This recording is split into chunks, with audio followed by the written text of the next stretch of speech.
Recarga. La recarga es el agua infiltrada que atraviesa el suelo y llega a la zona saturada del acuífero. Los acuíferos son recargados principalmente por la infiltración de la lluvia. Los lagos y arroyos también pueden recargar acuíferos por infiltración. Movimiento del agua subterránea. El agua subterránea se traslada a diferentes velocidades según la permeabilidad de las capas de suelo y roca.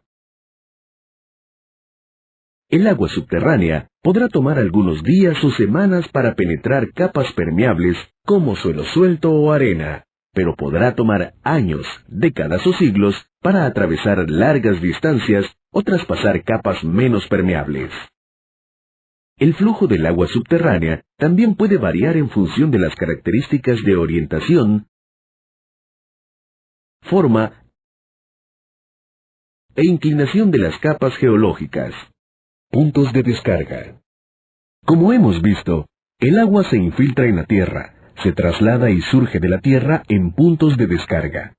Los puntos de descarga más visibles son los manantiales. También hay puntos de descarga naturales en ríos, lagos y humedales, e incluso en el mar, aunque estos no sean visibles. Los pozos son puntos de descarga artificiales hechos por el ser humano. El punto de descarga puede ser dado porque el relieve corta el acuífero,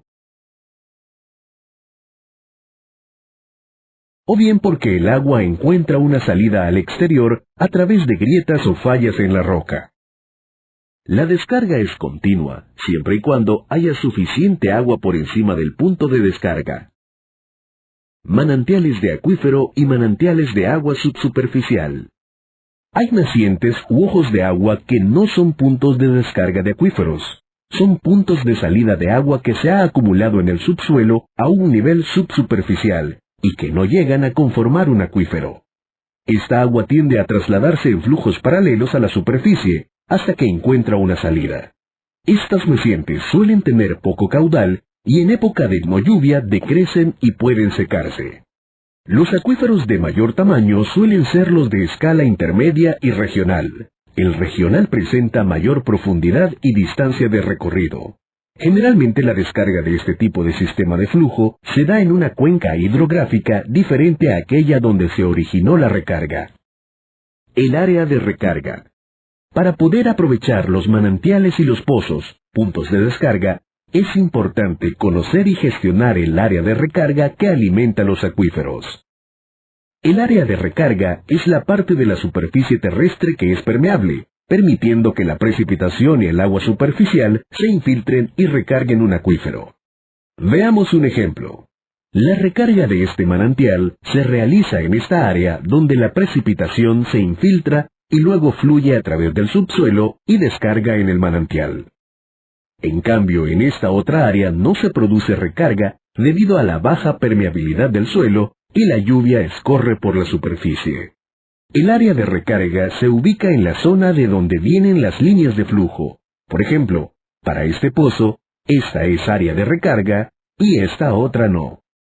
Habitualmente la zona de recarga de un pozo o un manantial se sitúa ladera arriba, aunque no es siempre el caso, especialmente cuando el agua aflora a la superficie por grietas y fallas.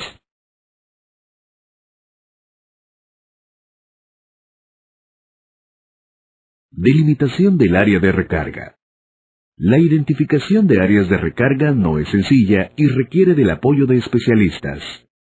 Como un anticipo conceptual, pero no técnico, veamos una posible área de recarga de este manantial y de este pozo.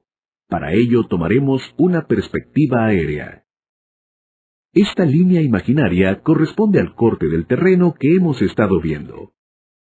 A falta de estudios técnicos y para simplificar conceptualmente, el área de recarga del manantial podríamos considerar que es aproximadamente esta, y la del pozo esta otra. ¿Qué criterios se tienen en cuenta para este tipo de delimitación? 1. La topografía. Tomamos todo el terreno que hay ladera arriba del punto de descarga, pues consideramos que en general el agua subterránea discurre de arriba hacia abajo. Y delimitamos el área de recarga en forma de abanico. Generalmente se hace llegar el límite superior hasta la cumbre o la divisoria de aguas, pero puede ser menos según la lejanía a la cumbre y la correlación entre el caudal de la naciente, la capacidad de infiltración del suelo y la pluviometría, factores que vemos a continuación. En este caso, el límite superior lo marca un terreno impermeable. 2. El caudal. El área de recarga será proporcional al caudal. Una fuente pequeña tendrá un área de recarga pequeña y extensa si el caudal es mayor.